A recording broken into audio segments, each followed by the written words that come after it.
Now, we did get a secondary quest, a treasure hunt, one of the spoons that we picked up. So now we need to ask the owner of the pheasantry about the mysterious spoon. I think it's only necessary to ask. While snooping around the cursed estate, Geralt happened on a strange spoon-like key. Attached to it was a note. The note labeled the strange spoon as a property of the pheasantry, which we have been there. Definitely we've been there. Known far and wide to be the finest tavern in all the Duchy of Toussaint. So we need to go all the way back to the pheasantry, down here. No, no, no, no. There we go. I didn't select it. There it is. Yep, still down here. In town. Awesome. Cool, I can stop by the blacksmith and do some inventory management while we're there. Let's hit up the signpost. I also upgraded the whole vineyard, but right now it's interesting. It's very interesting that the vineyard, your own vineyard, is you can't grow grapes right now because it has a fungus problem. I don't think it has any significance to the story. It was just kind of interesting to hear that, because Geralt asked the major domo, like, can we grow, how's the vineyard doing? Can we grow grapes? And he's like, by the way, there's a fungus infestation on the vineyard. No grapes this year. So no grapes for us. While we're here, let's check out the inventory. Got some stuff I could. We're 133 out of 170. I don't think we really need to do that much inventory management. Right, let's hit up the pheasantry really quickly.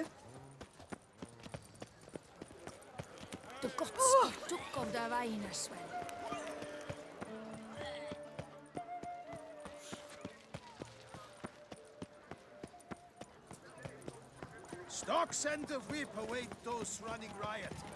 Our duchy values peace and quiet. Really beautiful outdoor dining. Wow. Okay, pheasantry, the inside. There it is.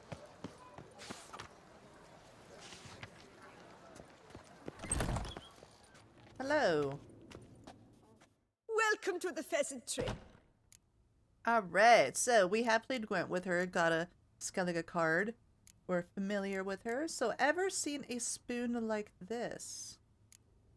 Spoon like this. When you set a place, where's it go? My oh my.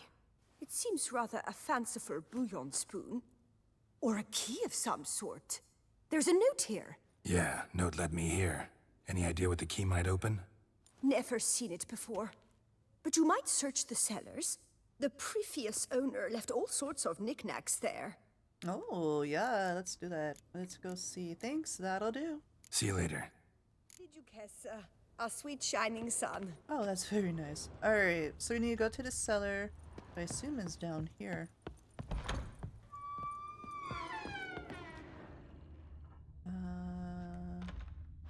No? There it is. Opens this armoire.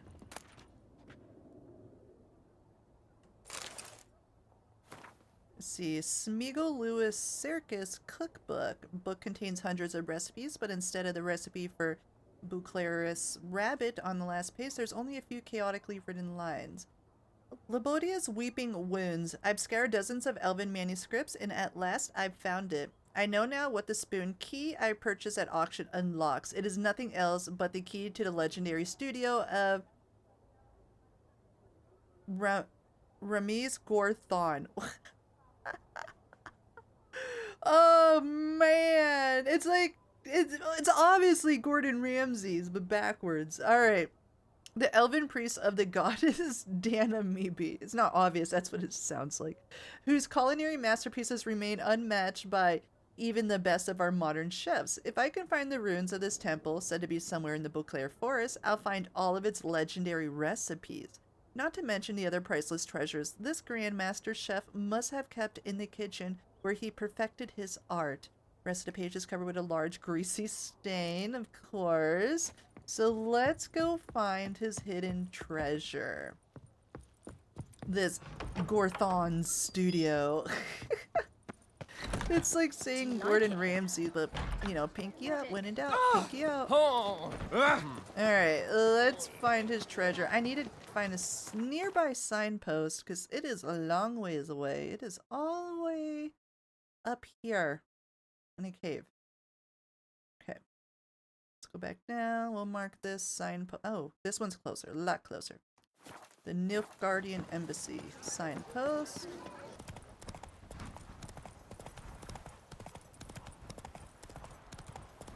There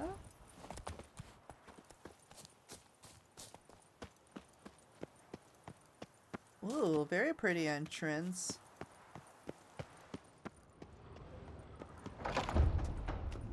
Unlocked. Oh, there we go. Chest. We got recipes, honey spice cake recipe, crayfish boil recipe, some rubies, diamonds, a couple silver spoons, a gold mug. Awesome. Just a bunch of recipes here.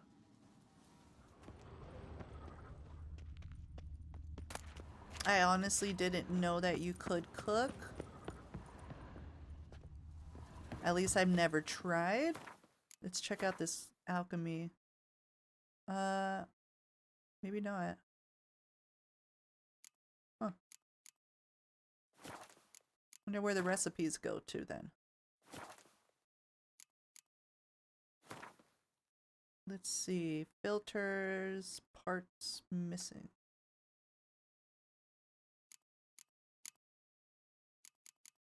So we got quest parts. What's listed? You can make a decoction of the grasses. See, used to begin the process by which a normal human body is mutated into that of a witcher. I didn't even know we had that recipe. So you need a forked tail, spinal fluid, manicore, poison gland, and a bruxa tongue. I wonder why we have that in our quest. So potions. I don't see the recipes. Oils, bombs, alcohol. Huh.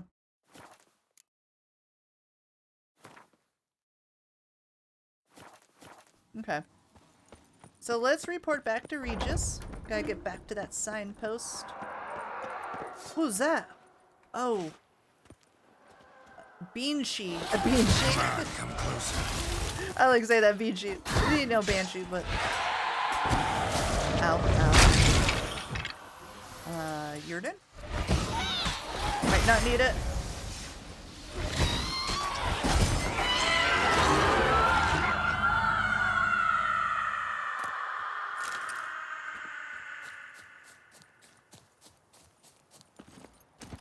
Alright, let's go back to that signpost. Then we gotta go back to the cemetery where Regis is.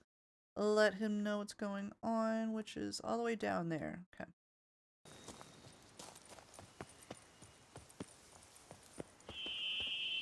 What is that? Like every time, like I haven't yet figured out what the shrieking is. Okay, so this is Regis's home. Into the catacombs.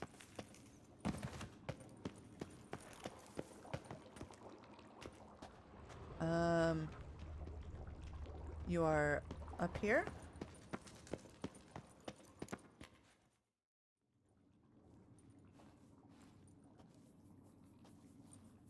Think your friend's hand will make for a nice broth? You've clearly honed your sense of humor. But we are not cannibals, Geralt. I took a fragment of tissue from the hand. It will suffice to prepare some resonance. What did you do with the rest? I cremated it, as our codex commands. A raven told me you'd acquired the necessary ingredient. How do I feel about the story so far? I'm feeling it. I'm still confused, like, why this high vampire guy is, you know, committing all these murders. But Regis is letting us know why. I just need more contact and more context to the main story. I haven't gotten much context to the main story. So far, though, Blood and Wine, as a whole, I'm having a blast with. There's a lot of undiscovered locations, a lot of new things, new enemies. Like it's all new enemies. The vampires are very hard. They're difficult, and I couldn't imagine playing on a harder difficulty, just because of the enemies themselves have proved a little more difficult than the Witcher 3 endgame enemies. Witcher 3, I was pretty much one hit kills throughout the whole thing. Hearthstone became more complicated, more difficult with the enemies, and then Blood and Wine, they upped the game on the difficulty a lot more. Story wise, I'm still trying to learn the context of what is going on, pretty much. We just went and broke a curse. Like completely, we met a spot of white, broke a curse, kind of unrelated to the vampires, and now we're back to Regis. We just needed the salvia, and saliva, not salvia. We don't need a drug. We need saliva, of the white, and it's just, yeah, just a lot of, I don't know. I'm just, it's so difficult right now because it's a little, I need more. I need to learn more is what I'm trying to say. All right, so and then that's what I'm doing. I'm learning more. So helpful creatures, ravens. Pretty helpful creatures. Calling them often? I try not to overdo it, but they can be so useful, as they were now, when I merely needed to be sure I could arrive in time should things go sour. Managed fine alone, but thanks for the thought. Gonna need much longer to finish brewing resonance? Mentioned a last ingredient, too. What about that? That, I fear, might prove troublesome. You see, to use the concoction to summon the memories of one, the solution must contain the blood of another specimen of the same species. Shouldn't be a problem. I happen to know a higher vampire who should be willing to help. Right, Regis? It's not that simple, I'm afraid.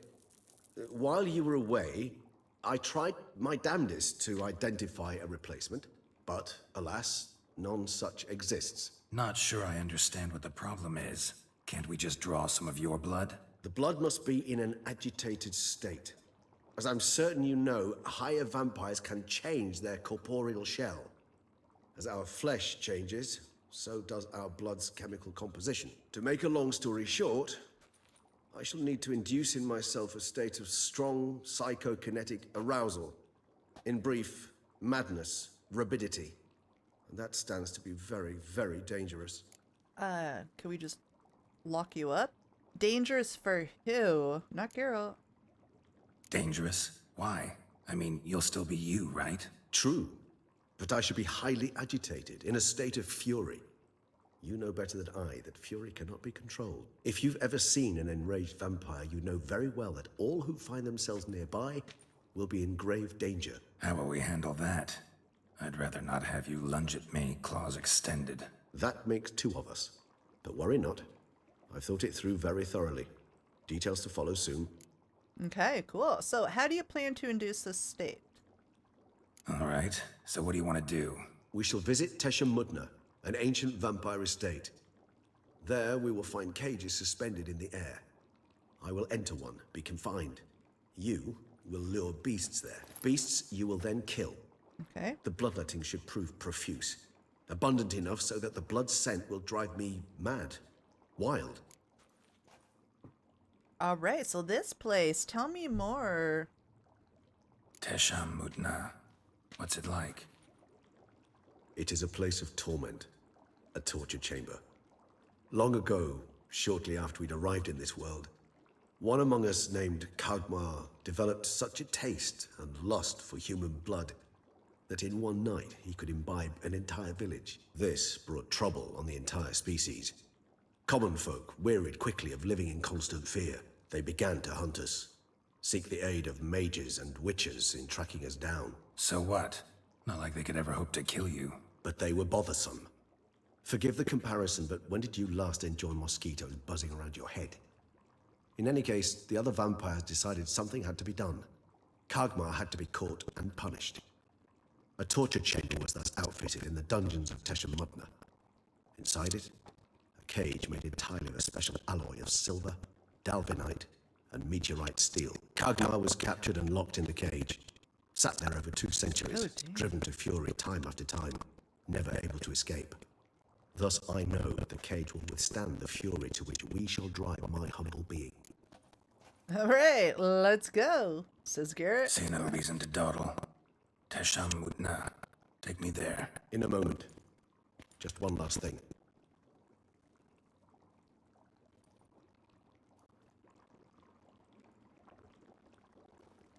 What was that? Blood. Oh, the last favor the Raven did me. I've also taken some Sancurium, a solution that sharpens one's sense of smell. One drop of blood shall smell like a gallon to me now. You crazy? You're a recovering addict. Your outrage warms my heart, Geralt. But you must remain calm. I had no choice.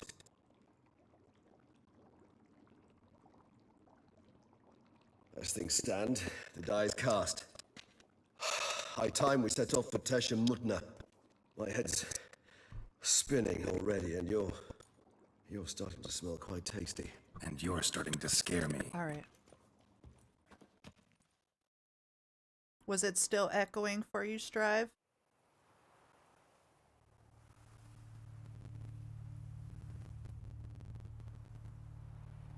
It's the game. All right, let me turn it on and off and see what happens.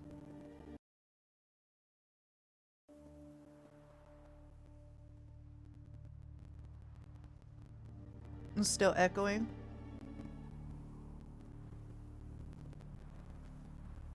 We have arrived. The sacrificial chamber of torture and torment lies underground.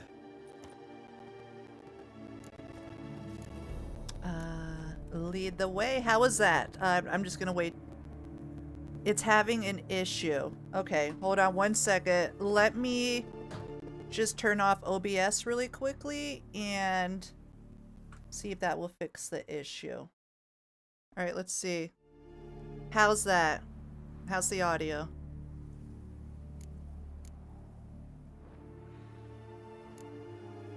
Sure you know what you're doing? I can only hope I do. Please, let's go. The longer we delay, the less control I shall have of my faculties. I'd really prefer not to hurt you. All right, sorry about that, guys. Had to restart OBS. Fixed? Awesome. Thank you. Lead the way. You lead.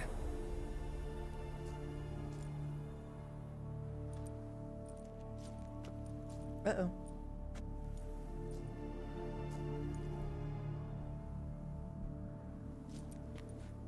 Scurvers must be getting close to their feeding ground. Correct.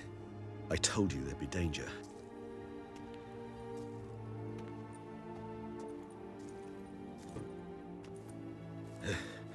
Beyond this wall lies An ancient vampire dungeon. Seen a lot of things in my time. Nothing quite like this, though. I feel honored. A man with such a wealth of experience, yet I'm about to show him something new. Now, to open it.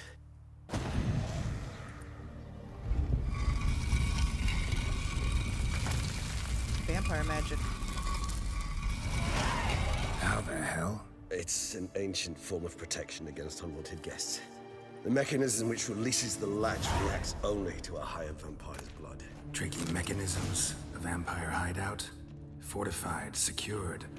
Must have been important to your species once, Toussaint. It shall always be so.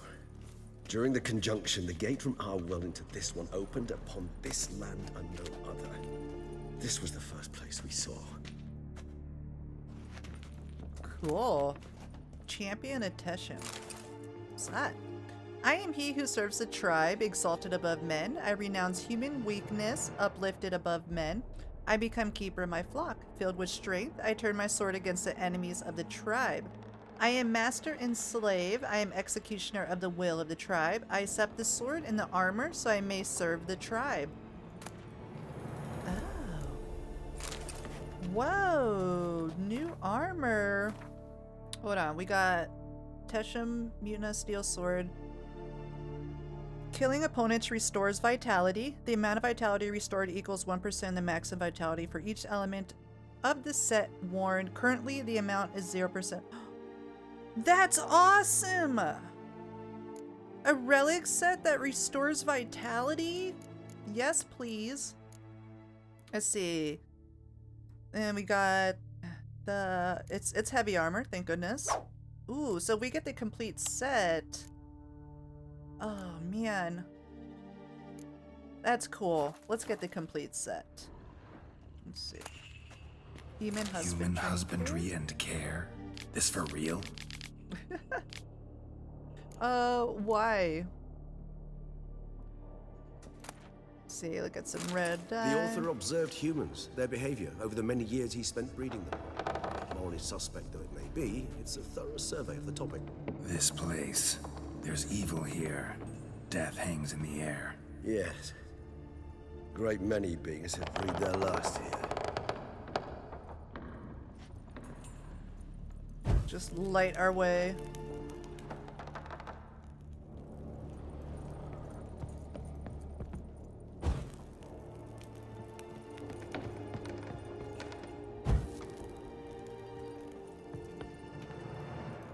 Glyphs are carved into the rock.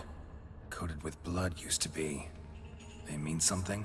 They're emblems, symbols of, well, what you would call tribes, dispersed throughout the world after the conjunction. My ancestors placed them here to remind us all where we came from.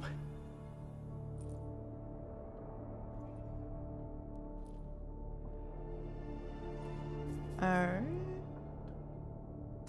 Examine that. And this one? Which tribe's this? Garisham. My tribe, and Detlef's. We both remained in this part of the world. Broken pickaxe. I don't think I've ever seen a broken pickaxe. Oh, here's another one. Oh, like a serpent, a snake. What's this symbol mean? It's the symbol of the Tadet. Those who went east, beyond the Blue Mountains. Learning so much. Battery cage first free range humans. This animal husbandry. Oh my god. Seems your kind assembled a peculiar little library.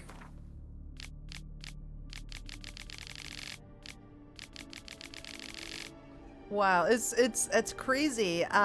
In recent decades, many of us has come to believe that a much more effective way of obtaining good quality human blood than hunting individuals is their systematic, controlled husbandry. Apart from the obvious advantages, such as being able to control what the flock eats and the ability to crossbreed specific individuals to obtain offsprings with the best hemoglobin. Another clear advantage to breeding human flocks is that domesticated humans held in confinement, as opposed to those in their natural habitat, villages and towns, become less aggressive and therefore less troublesome. When it comes to farming humans, there are various schools, of which two seem to have gained the wildest acceptance in recent times, namely battery cage and free-range husbandry. This thesis describes in detail the advantages and disadvantages as well as the methods of carrying out each type of breeding. As an introduction, it is worth mentioning the basic differences between both types. This is actually really interesting. Very curious. Battery cage human husbandry. Described very accurately and in detail, detail in the Book of Human Husbandry is the placing of several male and female individuals in a closed, restricted space with permanent access to air, food, and water. This form of breeding differs from free range in that the flock is not permitted to leave the breeding area and is held captive the entirety of their lives. Free range, on the other hand, involves leaving the flock in its natural habitat or creating a habitat that simulates it closely. For example, creating villages, more on which can be found in the chapter Human Villages Establishing and Growing a Herd. Oh my god, I've never thought I'd read something like this in my life. And then making the herd physiologically or physically, psychologically or physically dependent on its owner. The most effective method for making a human individual dependent is guaranteeing its safety and permanent access to high quality feed. It is worth adding that a human that trusts its owner does not feel fear and does not defend itself when having its blood drunk, which limits the production of noradrenaline and cortisol, which have a negative impact on the taste of blood. Furthermore, it may happen that a domesticated free-range human may feel a certain pleasure when its owner drinks its blood, most likely associated with sexual tension, which causes an intensification in the blood's flavor. Oh. Indeed. Yeah. Though I personally did not lay a hand to it. Wow. Oh. Oh, the set. See if there's any more. No, that's a broken pickaxe. Let's see how far we have in the set. We have the boots, the trousers or the pants, the armor, and oh, we're just missing gloves and all the signs, and also the steel sword. So this is what the set looks like. That's actually kind of dope. Wow. Wow. It has kind of like a medium armor spy feel to it. I like it. Okay, I need to like spruce it up. So we're gonna go back to the Mastercraft Earth Sign armor because I've already did runing with them. Runes on 3 of my stuff. Alright. Let's move on. There's another Cells. Who for? Ah, disgraceful. Excruciatingly so, this particular page from our history. I'd rather not summon the demons of the past if it's all right with you. A doll. Another hand. And this one? Which tribe's this? Garasham. My tribe, and Deadloves. Oh. We both remained in this part of the world.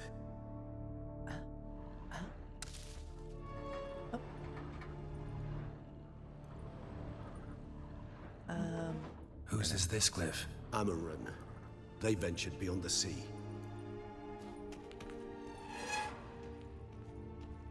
It's Amaran. It's a... What's this symbol mean? It's the symbol of the Tedet. Those who went east beyond the Blue Mountains. I wonder why the Tedet won't unread.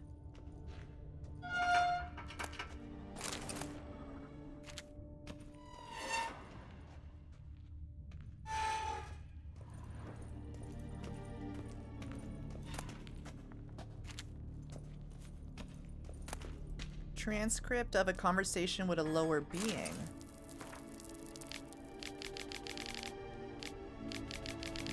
Let's see, transcript of a conversation between Master Ezekiel. Okay,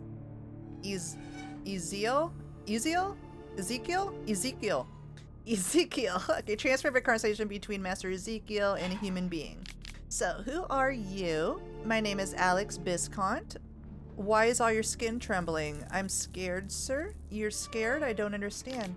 You don't know what fear is, sir? No, I have mastered your language, yet some concepts are beyond me. What is fear? It's a feeling that destroys every other feeling. It controls your head and your heart.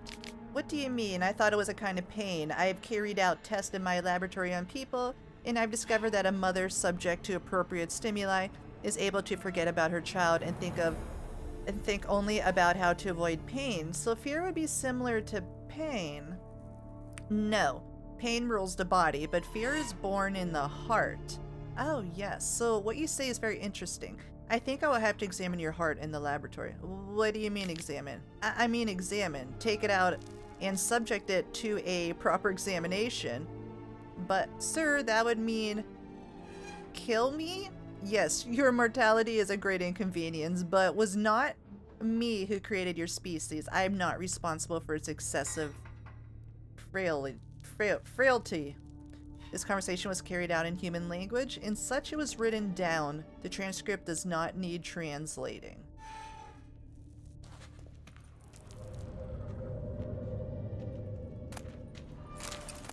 Oh, there's the gloves.